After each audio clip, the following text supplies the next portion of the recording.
I'm Dr. Sandra Laura Kramers, one of the eye surgeons here at Visionary Ophthalmology, and I want to quickly go through how to decide when to have cataract surgery and also what kind of implant and what kind of surgery you should have. So basically a cataract is a change in the clear lens protein of the lens. The lens is located behind the iris, which is located behind the clear part of the cornea, the front of the eye. When with aging or trauma or diabetes, smoking, genetics, the lens protein can get cloudy and form different types of cataracts. There's a nuclear cataract, a cortical cataract, a posterior capsular cataract, and each one of these cataracts can determine its effect on your vision. What we do is we dilate the eye and we can take a look under the microscope to see what kind of cataract you have. If the vision is worse than 20/40 in the distance, in a dark room, or even with glare, which is called the glare test, then we recommend cataract surgery, and most insurances cover the surgery because it's affecting your vision. There are some patients that have clear lens exchange, where even though they don't have a cataract, we do remove the lens to put an implant that allows patients to try to be glasses free. And those are for patients that are going to pay out of pocket because the insurance won't cover that. Once you are told you have a cataract, then the question is when. And it depends on your activities of daily living, how much it's bothering you. I tell patients that if you were a truck driver that depended on nighttime driving, you'd want the cataract surgery done as soon as possible. Most patients have a few months to decide on that. The next issue is deciding on what kind of cataract surgery to have. Years ago, nobody had a choice. Everyone had standard phacoemulsification and a standard monofocal implant, which is just a plain piece of either silicone or acrylic that basically is in the eye, in the capsular bag, and that was their only choice. Now they have to choose between laser cataract surgery and standard phacoemulsification. Standard phacoemulsification is covered 100% by the insurance. Laser is not.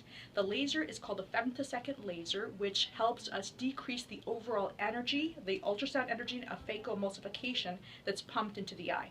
And when we look at a cataract, what I compare it to is a pillow inside a pillowcase. And I tell patients that the top part of the pillowcase is very important in terms of helping us center the implant. We take off the top part of the pillowcase manually if we're using the standard phacoemulsification. With the laser, it's done precisely. And it also chops up the lens proteins to be able to suck out the protein more effectively. So the laser allows us to decrease the overall energy that's pumped into the eye, and that's good for the overall health of the eye. It decreases our risk of corneal problems and macular problems. It improves the recovery time, it decreases the recovery time, and so most eye surgeons in the world would have a femtosecond laser cataract surgery if they had a choice. So that's the first decision. Second decision is the type of implant you're going to put in the eye. There's basically three categories for this. The first is called the multifocal implants. It's essentially an implant that has rings inside the implant that allow you to see on one ring the distance, another ring the intermediate, and another ring for reading. It works very well in the majority of the patients to try to be glasses free. It's not 100%, and some patients still need reading glasses, some patients still need glasses, but it's that one chance to let you have an ability to be free from your glasses. The three categories of multifocals are Technis, Restore, and Resume. Each has a different focal point. One's better for distance, one's better for intermediate, one's better for reading, and so we try to ask you questions to determine what you want for your vision.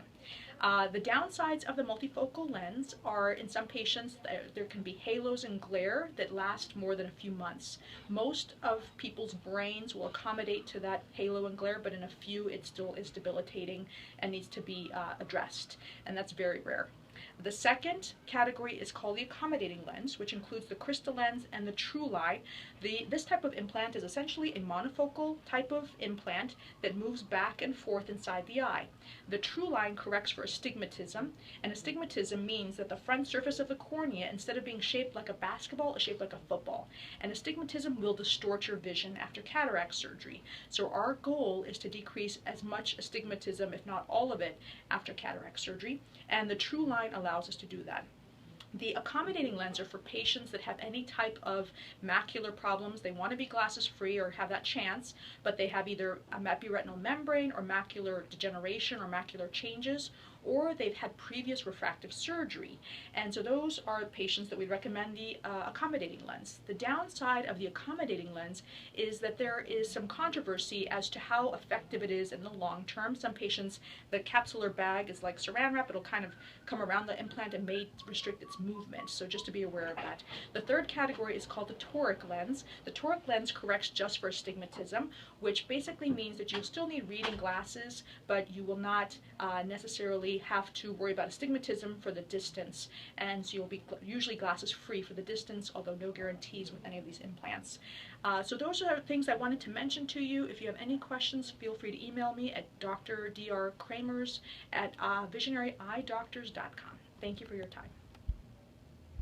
Thank you.